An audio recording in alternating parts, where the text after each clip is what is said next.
एक बहुत बड़ा अमेरिकी स्कैंडल और उसकी गूंज अब सुनाई दे रही है भारत में।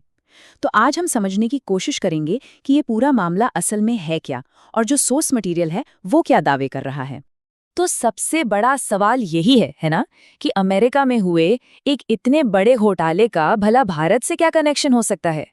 और यकीन मानिए, इसी एक सवाल ने सबका ध्यान अपनी तरफ खींच लिया है। अब जरा इस नंबर पर गौर कीजिए। 1,80,00,000 से भी ज्यादा व्यूज सिर्फ एक वीडियो पर। इससे साफ पता चलता है कि लोग इस कहानी में कितनी दिलचस्पी ले रहे हैं। तो जाहिर है हमें भी इसे थोड़ा और करीब से देखना ही होगा। तो चलिए शुरू करते हैं। सबसे पहले ये देखते हैं कि ये दो बिल्कुल अलग अलग दुनियाएं, यानी अमेरिका का हाई प्रोफाइल स्कैंडल और भारत, इन दस्तावेजों में एक दूसरे से जुड़ी हुई कैसे दिखती हैं। देखिए, मुद्दे की बात यह है कि ये जो कनेक्शन सामने आया है ना, ये ऑफिशियल डॉक्यूमेंट से आया है।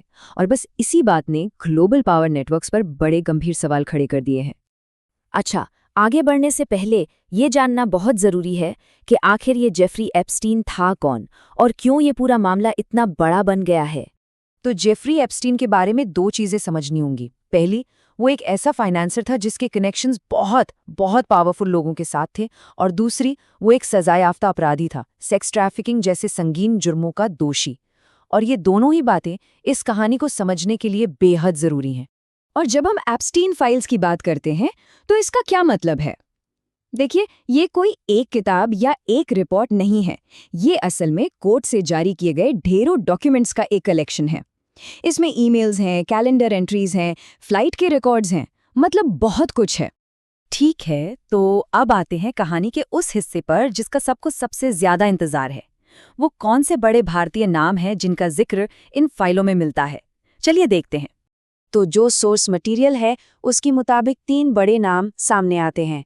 पहला, उद्योगपति अनिल अंबानी। दूसरा, केंद्रीय मंत्री हरदीप सिंह पुरी। और तीसरा, प्रधानमंत्री नरेंद्र मोदी। तो हम इन्हीं नामों के जिक्र पर अपना फोकस रखेंगे। तो अनिल अंबानी को लेकर दावा ये किया जा रहा है कि उनका नाम एप्स्टीन के नेटवर्क में हुई कुछ बैठकों और कम्युनिकेशंस के सिलसिले में सामने आया है। एक बार फिर, ये हम नहीं कह रहे, ये सोर्स मटेरियल की अपनी व्याख्या है। बिल्कुल इसी तरह एक और हाई प्रोफाइल नाम जो इन डॉक्यूमेंट्स में मेंशन किया गया है वो है हरदीप सिंह पुरी का। दावा है कि ये उन्हें एप्स्टाइन के सर्कल से जोड़ता है। और यहाँ भी हम सिर्फ वही बता रहे हैं जो कहा गया है। और फिर सबसे बड़ा दावा जो प्रधानमंत्री नरेंद्र मोदी से जुड़ा है। इन डॉक्यूमेंट्स में एक जगह उनके नाम का भी जिक्र है जो उन्हें इस नेटवर्क से जोड़ता है। तो ठीक है, नाम तो सामने आ गए, लेकिन अब यहाँ सबसे इंटरेस्टिंग सवाल ये उठता है कि ये जो सबूत है ये असल में है क्या, मतलब इनका नेचर क्या है। और ये सवाल बहुत ज़रूरी है। जरा सोचिए, किसी फाइल में सिर्फ किसी का नाम आ जाने का असल मतलब क्या होता है? क्या इसका मतलब कोई सीधा कनेक्शन है? चलिए इसी को थोड़ा समझते हैं। देखिए, यहाँ दो चीज़ों के बीच का फर्क समझना होगा। एक तरफ है सेंसेशनल, मतलब जो निकाला जा रहा है कि शायद कोई सीधी मुलाकात हुई, कोई गहरा रिश्ता था। और दूसरी तरफ है डॉक्यूमेंट की असलियत, कि नाम शायद बस किसी ईमेल में था या किसी मीटिंग के शेड्यूल में या फोन लॉग में। दोनों में जमीन आसमान का फर्क हो सकता है। तो ये बात बिल्कुल साफ कर लेनी चाहिए। इन फाइलों में किसी का नाम होने का ये मतलब बिल्कुल नहीं है कि वो किसी गलत काम का सबूत है या किसी क्रिमिनल एक्टिविटी में शामिल होने का सबूत है या फिर एप्स्टीन के साथ कोई पर्सनल रिश्ता होने का सबूत है। ये इनमें से कुछ भी साबित नहीं करता। अच्छा, तो ये तो हो गई दावों की बात। अब देखते हैं कि सिक्के का दूसरा पहलू क्या है, यानी इन सब पर ऑफिशियल रिएक्शन क्या आया है।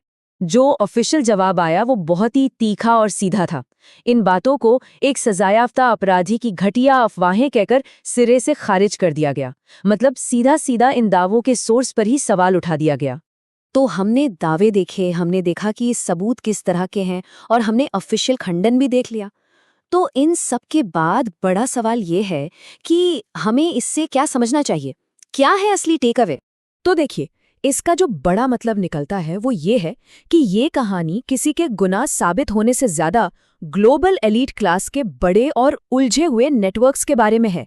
ये फाइलें हमें दिखाती हैं कि कैसे दुनिया भर के पावरफुल लोगों के नाम एक दूसरे के आसपास आ जाते हैं, भले ही उनका आपस में कोई सीधा लेना देना हो या ना हो। तो आखिर में एक सवाल तो रह ही जाता है ना, कि जब दुनिया के सबसे शक्तिशाली लोगों के नेटवर्क इस तरह एक दूसरे से जुड़े होते हैं, तो ये हमारी आज की दुनिया में असर, पहुंच और सबसे जरूरी जवाबदेही के बारे में क्या बताता है? ये एक सोचने वाली बात है।